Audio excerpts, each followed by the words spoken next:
Hello सगळ्यांना. So मी घेऊन आलेली आहे 92 little tricks for big success, how to talk to anyone loyal laundress. So प्रकरण आहे 21. नाव आहे पुन्हा एकदा.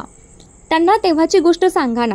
रात्री झोपण्याआधी लहान मूल जेव्हा बाबा बाबा मला ती डुकराच्या 3 पिल्लांची गोष्ट किंवा नाचणाऱ्या राजकन्येची गोष्ट किंवा आई आणि तुमची भेट कशी झाली याचा किस्सा पुन्हा सांगा ना म्हणून हट्ट करते, तेव्हा प्रत्येक पित्याच्या चेहऱ्यावर स्मित उमलते. बाबांना माहिती असते की आपल्या मुलाला ही गोष्ट पहिल्यांदा सांगितली होती तेव्हा खूप आवडली होती, त्यामुळे त्याला ती पुन्हा पुन्हा ऐकायची आहे. ते लहान मूल पुन्हा एकदा या तंत्राला चालना देते. त्यातून 2 उद्देश साध्य होतात. तुमचा सहकारी त्यांच्या बाबांसारखा खुश होतो आणि मला मरणासन्न झालेल्या संभाषणाला नवसंजीवनी प्राप्त होते. एकदा मी एका जहाजावर काम करत होते. तिथे इटालियन अधिकारी होते आणि प्रवासी मुख्यत्वे अमेरिकन असत. दर आठवड्यात डेक अधिकाऱ्यांना कॅप्टनच्या कॉकटेल पार्टीला हजर राहावे लागत असते.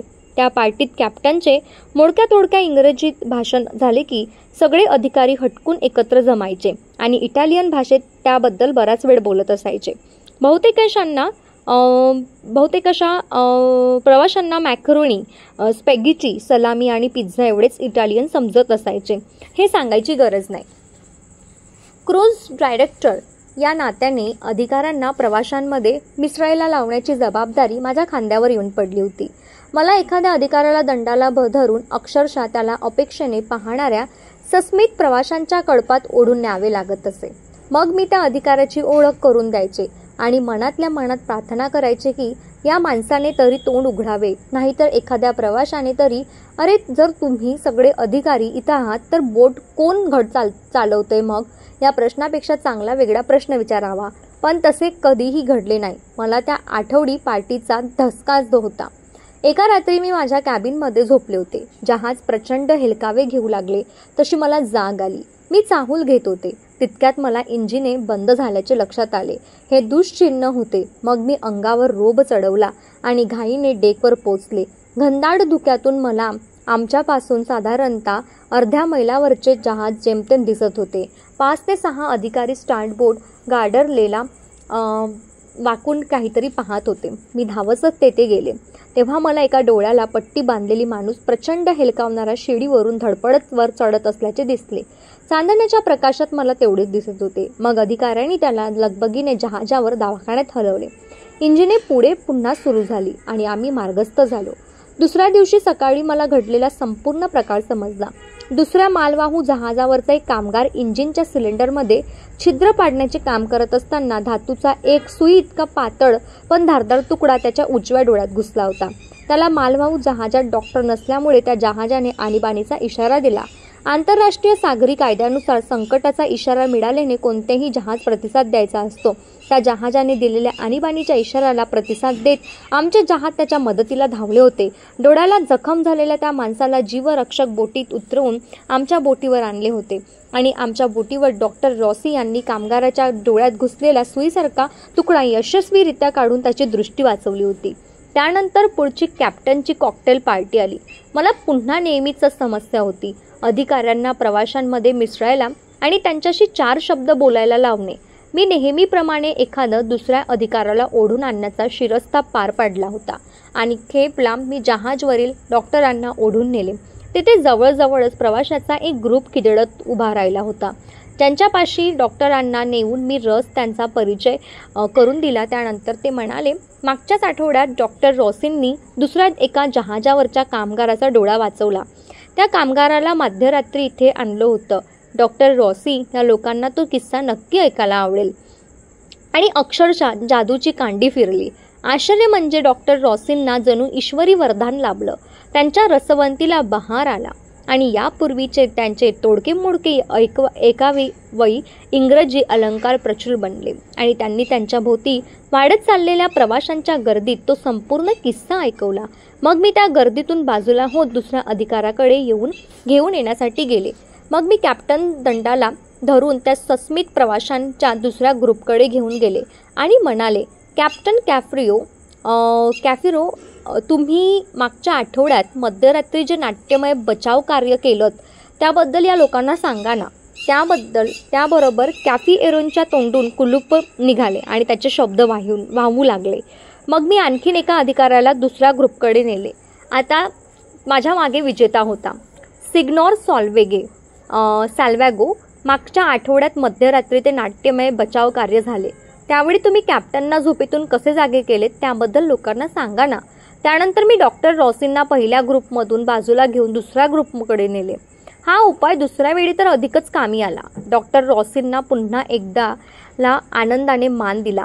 त्यांनी श्रोतांच्या दुसऱ्या ग्रुपला पुन्हा तो किस्सा सांगितला.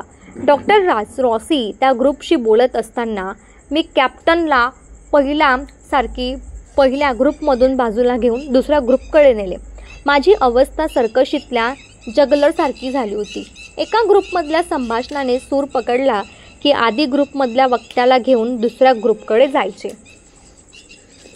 त्यानंतर त्या उर्वरित सर्व हंगामात माझ्यासाठी कॅप्टनची कॉकटेल पार्टी वाऱ्याच्या झुळकीसारखी सुखद ठरू लागली. त्या 3 अधिकारांच्या प्रत्येक वेळी नव्या लोकांना त्यांची तीच शौर्यगाथा सांगायला खूप आवडत होती. फक्त आता एक समस्या माझ्या लक्षात येऊ लागली की ती म्हणजे त्यांचा हा किस्सा दरवेळी अधिक दीर्घ व सविस्तर तपशिलावर होत चालला होता. त्याच्या पुढच्या श्रोतृ वृंदांसमोर तोच किस्सा सांगायला नेण्याआधी मला माझी वेळ जुळवून घ्यावी लागत होती.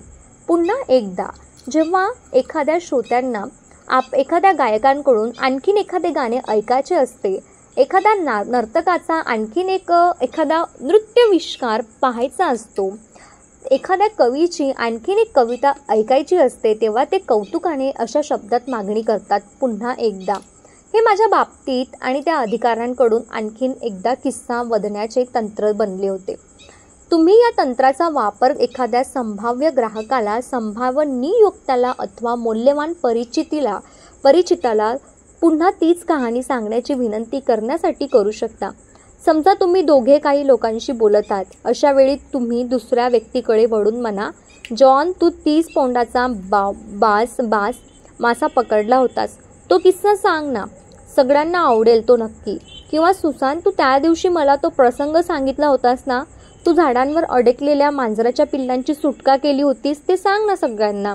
त्यावर अर्थातच तो किंवा ती कसं करत विनयशीलता दाखवतील, पण तुम्ही आग्रह करा तिला मनोमन ते आवडत असते. तुमच्या विनंतीतून व्यक्त होणारा अर्थ, तुझी कहाणी इतकी जबरदस्त आहे की माझ्या इतर मित्रमैत्रिणींना पण ऐकायला आवडेल असं मला वाटते.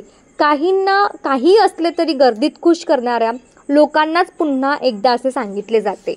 सो टेक्निक 21 पुन्हा एकदा. कला आविष्कार सादर करणाऱ्या माणसांसाठी सर्वात मधुर आवाज असतो तो टाळ्यांच्या कडकडासोबत ऐकू येणाऱ्या पुन्हा एकदा म्हणजेच की वन्स मोरचा. तुम्ही एखाद्या व्यक्तीसोबत काही लोकांशी बोलत असता त्यावेळी तुमच्या तोंडून बाहेर पडणारे त्यांना तेव्हाची गोष्ट सांगा ना हे शब्द त्या व्यक्तीसाठी सर्वात मधुर असते. तुम्ही जेव्हा तुमच्यासाठी महत्त्वाच्या असलेल्या एखाद्या व्यक्तीसोबत एखाद्या मीटिंगमध्ये अथवा पार्टीत असता तेव्हा त्याने तिला तुम्हाला सांगितलेली काही किस्से प्रसंग आठवा. त्या आठवणींच्या पोतडीतली श्रोतांना आवडण्याजोगी गोष्ट निवडा आणि मग पुन्हा तिच्या सादरीकरणाची विनंती करा. एक सूचना, तुम्ही गोष्ट, किस्सा, प्रसंग सांगण्याची विनंती करताना ते सांगणारी व्यक्ती चमकून उठेल याची दक्षता घ्या. कुणालाही त्यांच्या फिसकटलेल्या व्यवहाराबद्दल, गाडी ठोकऱ्यांच्या घटनेबद्दल किंवा बारमध्ये तोडफोड केल्यामुळे रात्र तुरुंगात घालवावी लागल्याबद्दल सांगायचे नसते. तुमची म्हणजेच की पुन्हा एकदाची विनंती ही सकारात्मक कहाणीचीच असेल ज्यामध्ये ते विजेता म्हणून झळाळून उठतील. मूर्ख माणूस वाटणार नाही याची तुम्ही काळजी घेतली पाहिजे. पुढील तंत्रांमध्ये आपण आपल्या आयुष्यातील काही सकारात्मक गोष्टी सांगण्याबद्दल बोलू. होप सो तुम्हाला खूप आवडलं असेल. सो नेक्स्ट व्हिडिओमध्ये तुम्हाला माहीतच आहे सकारात्मकतेवर अधिक भर देणारं आपण प्रकरण 22 मध्ये. म्हणून प्लीज गाईज स्टे कनेक्टेड है ना, स्टे ट्यून. आणि नवीन असाल तर चॅनलला सबस्क्राईब करायला विसरू नका, लाईक करा, शेअर करा. चला भेटू आपण पुढच्या व्हिडिओमध्ये.